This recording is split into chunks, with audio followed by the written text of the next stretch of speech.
Let's get straight to the point. You think you know what a healed empath is, but you're wrong. Completely wrong. And if right now you feel the urge to defend your idea, that's precisely because you still don't understand it. You've romanticized the concept, turned it into something beautiful, mystical, almost divine. But the truth is far more uncomfortable, far rawer, and probably far more terrifying than you're willing to accept. Because a healed empath is not what was sold to you on social media. It's not that being of light floating in peace and harmony. It's something completely different, something you may not even want to become. And that's the problem. You spend years identifying with other people's pain, feeling every emotion that enters a room, absorbing the anguish of strangers as if it were your own. You were told that this was a gift, that you were special, that you had a unique sensitivity. A lie. What you actually had was such a brutal lack of boundaries that you confused emotional invasion with spiritual connection. Alan Watts saw this clearly decades ago, but no one truly wanted to listen. Empathy without limits is not enlightenment. It's self-destruction disguised as virtue. You drown in other people's emotions because you don't know how to hold your own. That is the painful truth. Right now, if you identify as an empath, you probably feel like the world is too heavy, like you're carrying something others don't see, like your sensitivity is both a blessing and a curse. But here's what no one has told you. That burden isn't real. It's a construction, a narrative you've accepted because it gives you an identity. Without that suffering, who are you? If you're not saving anyone, if you're not feeling the pain of the world, what's left? That's the question you avoid, because the answer terrifies you. A healed empath carries nothing because they understand that other people's pain is not theirs to carry. And when you reach that point, something inside you breaks. It's not a beautiful or poetic break. It's brutal. It's the moment you realize your entire identity was built on a lie, on the need to be needed.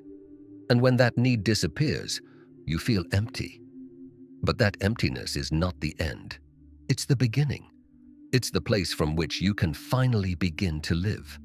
Most empaths are trapped in a vicious cycle. They absorb emotions, become overwhelmed, collapse, recover, and start again.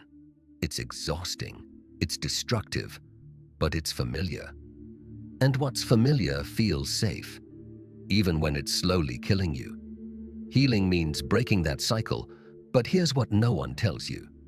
Breaking it turns you into someone others don't recognize. You become cold in the eyes of those who expect your infinite compassion. You become selfish to those who grew accustomed to your self-giving. And that hurts, because for years you built your worth on being the one who's always available, the one who always understands, the one who never says no. A healed empath says no, constantly, without guilt, without explanations. And for many people, that is unforgivable. Watts spoke about the illusion of the separate self, about how we cling to identities that imprison us. The unhealed empath lives in that illusion more than anyone, believing their pain is unique, their sensitivity special. But the truth is that we all feel, we're all connected, and your suffering doesn't make you different. It makes you the same. The difference is that you chose to stay trapped in that suffering. You chose to turn it into your flag. And the longer you hold onto it, the harder it becomes to let go. Because letting it go means letting go of who you think you are. A healed empath clings to nothing, not even to the idea of being an empath, because they know labels are cages, and they no longer need cages.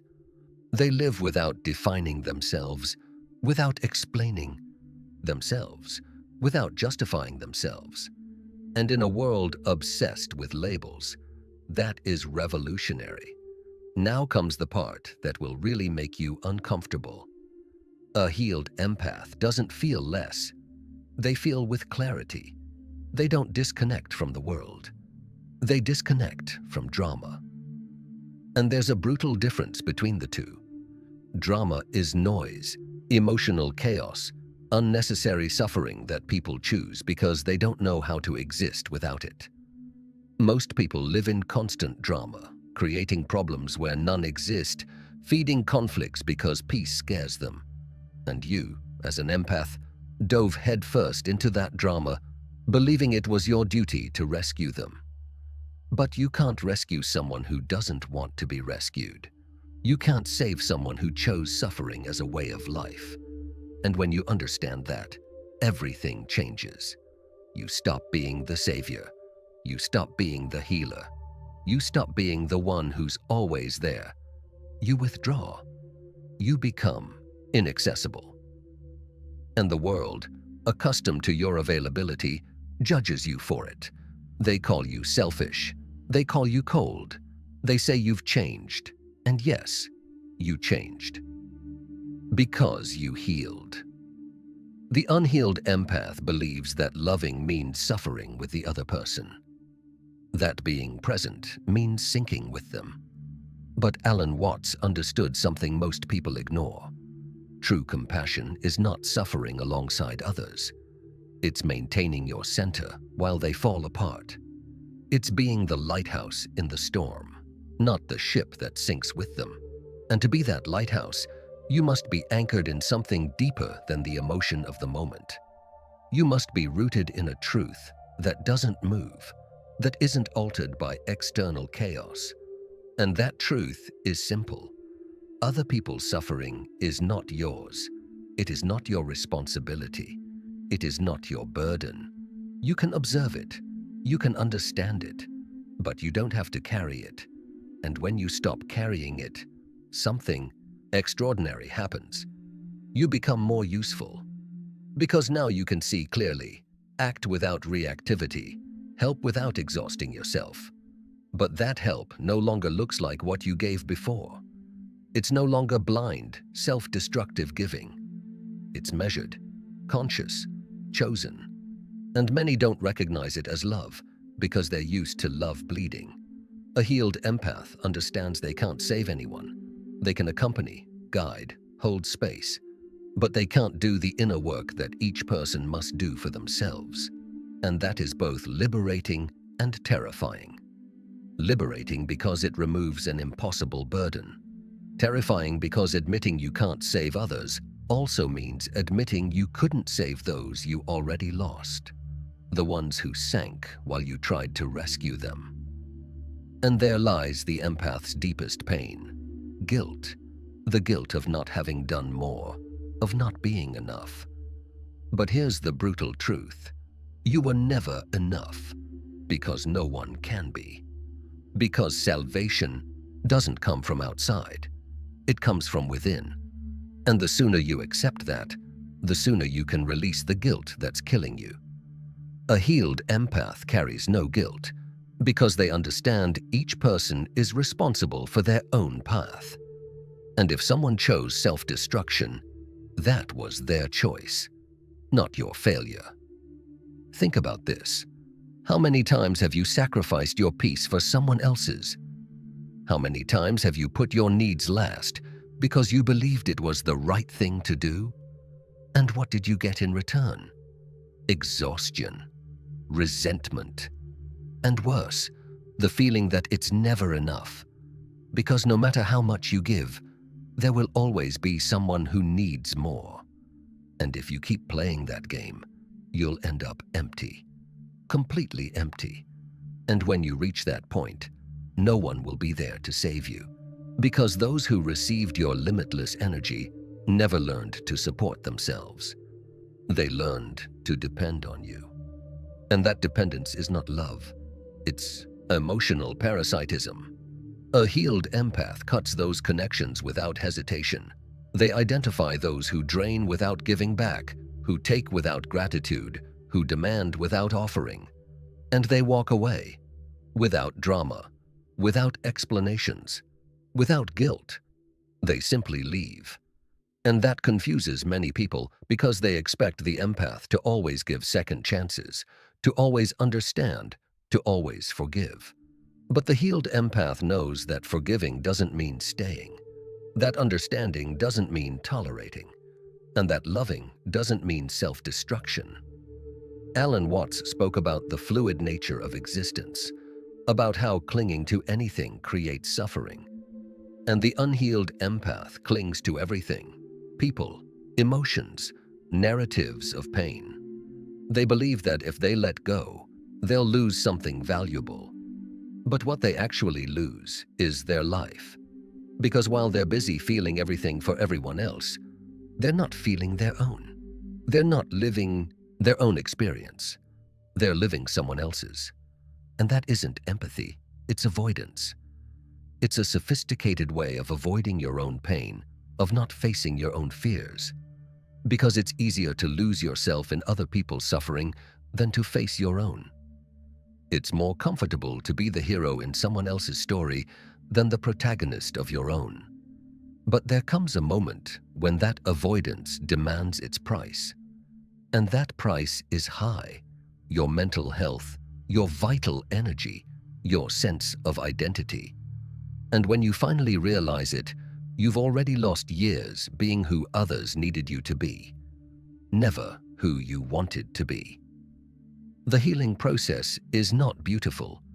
It's not a mystical awakening where everything suddenly makes sense and you feel at peace. It's painful. It's confusing. It's lonely. Because healing means letting go, and letting go hurts. You have to release the relationships that defined you. You have to release the identity you built around your sensitivity. You have to release the need to be needed.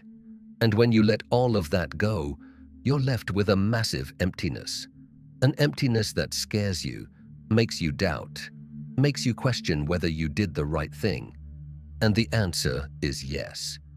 Because in that emptiness is where you finally meet yourself. Not the empath, not the savior, not the healer, you. Without labels, without roles, without masks. And the person you find may not be someone you like at first. They may be harsher than you expected, colder, more distant. But they are also more real, more authentic, more free. And over time, you learn to love that version of yourself, the one who doesn't need external validation, who doesn't seek approval, who doesn't lose themselves in others' pain. That is who you were always meant to be. A healed empath is not more compassionate. They are more selective. They don't love more. They love better. They don't help more. They help those who truly deserve it. And that selectivity offends many people because we live in a culture that romanticizes self-sacrifice, that celebrates those who burn themselves out for others. But self-sacrifice is not virtue. It's cowardice.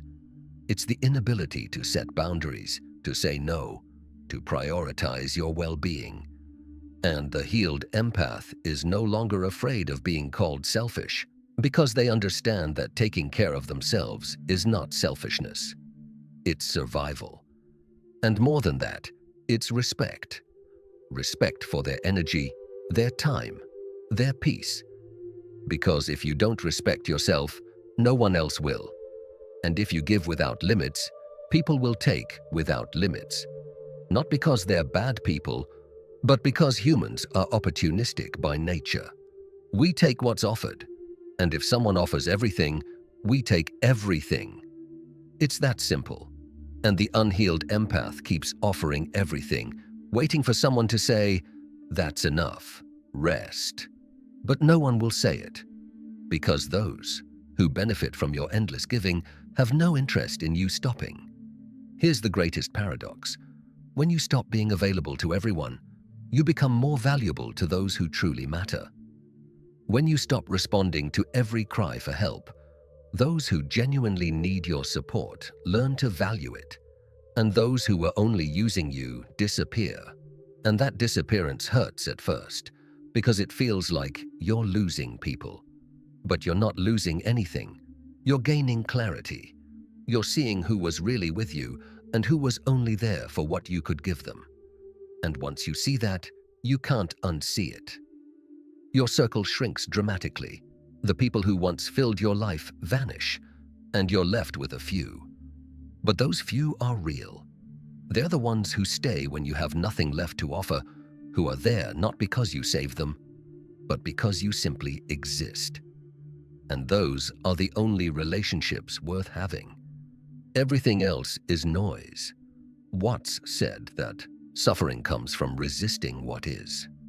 And the unhealed empath is constantly resisting other people's pain, believing they can change it, resisting their own need for rest, believing they can't stop, resisting the reality that they can't control others' emotions. And that resistance is exhausting. It consumes all your energy, all your life. The healed empath stops resisting. They accept that pain exists, that people suffer, that the world is chaotic. But they don't try to fix everything.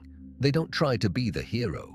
They simply observe, understand, and walk their path. And that acceptance is not indifference. It's wisdom. It's understanding that your role in this world is not to carry everything, but to walk your own path with integrity. And if along that path you can help someone without losing yourself, you do. But if helping means sacrificing yourself, you walk away. Without guilt, without drama, without second intentions. You simply walk away. A healed empath lives in a state of detachment. Not emotional detachment, but detachment from outcomes. They can feel deeply, love intensely, but they don't cling to how things should be.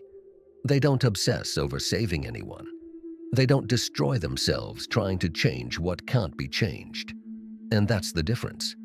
The unhealed empath clings, obsesses, loses themselves in the idea that if they try hard enough, they can fix everything. But the healed empath knows life doesn't work that way. That people have their own path, their own lessons, their own timing. And that interfering in that process, even with good intentions, can do more harm than good. So they step back, not because they don't care, but because they understand that letting go is the deepest form of love. Allowing people to face their own battles, to fall and rise, to learn from their mistakes. That is real love. Not the love that rescues, but the love that trusts the other person can save themselves. And here's what will really hit you. A healed empath no longer needs to be an empath. That label loses its meaning. Because when you heal, you realize empathy is not something you have or don't have. It's something you choose. And you choose it consciously, not by default. It's no longer an automatic response to everything around you. It's a decision to connect when it's appropriate, to withdraw when it's necessary, to feel when it makes sense. But it's no longer that constant state of emotional absorption that kept you on the verge of collapse. It's no longer the burden you carried like a cross. It's light, fluid, something you can turn on and off as needed. And that is power, real power. Not the power to feel everything, but the power to choose what to feel, when to feel it, and with whom to share it.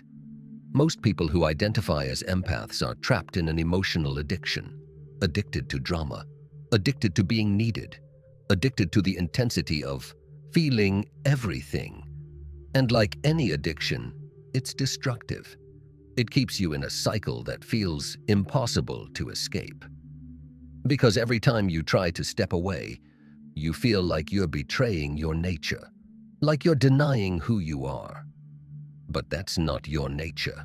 That's the identity you built as a defense mechanism, as a way to make sense of your sensitivity. But your sensitivity doesn't have to be a curse. It can be a tool, an incredibly powerful tool, if you learn to use it correctly. And using it correctly means using it with boundaries, with discernment, with intention. It means not throwing yourself into every emotional situation you encounter, but evaluating whether it's something you should be involved in or not. And most of the time, the answer is no, because most situations don't need your intervention. People can handle themselves, and if they can't, there are professionals for that. You are not the world's therapist. You are not everyone's savior. You are a human being, with limits, with needs, with your own path. And the sooner you accept that, the sooner you can start living your life instead of living everyone else's. Watt spoke about the cosmic game, about how everything is part of a larger flow. The unhealed empath believes they can control that flow, direct it, save it. But the healed empath understands they are part of the flow, not its director. They move with it, not against it. And that is true enlightenment. Not becoming a being of light who feels no pain, but becoming someone who feels everything without losing themselves in it. Someone who can be in chaos without becoming chaotic. Someone who can feel suffering without suffering. And that doesn't come from disconnecting. It comes from finding your center, that place within you that remains stable no matter what storm is raging outside. And finding that center takes work. It requires facing everything you've avoided, letting go of everything that defined you, dying to who you were, and being reborn as who you truly are. And that process is not mystical. It's brutal. It's the hardest work you'll ever do. But it's also the most important. Because on the other side of that process is freedom. The freedom to be yourself without needing to be anyone else. The freedom to feel without drowning. The freedom to love without losing yourself. And that freedom is priceless. So what is a healed empath, really? It's not what you were told. It's not that enlightened being full of infinite compassion. It's someone who learned to say no. Someone who set boundaries so strong that many mistake them for walls. Someone who chose their peace over others' comfort. Someone who stopped carrying what wasn't theirs. Someone who withdrew from drama and never returned. And yes, that person may seem cold, distant, selfish, but that person is alive, truly alive, not surviving, not dragging themselves through life, not collapsing every few months. Alive, with energy, with clarity, with purpose.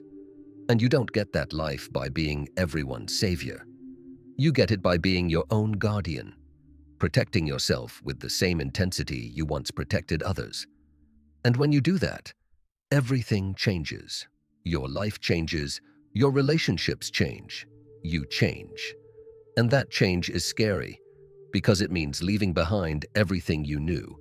But it's also the only way forward, because staying where you are is dying slowly. And you've died enough. It's time to live, truly live, without burdens, without guilt, without the need to be who others need you to be. Just you, centered, powerful, true. And that truth is simple. You owe your life to no one, not even to yourself as an empath.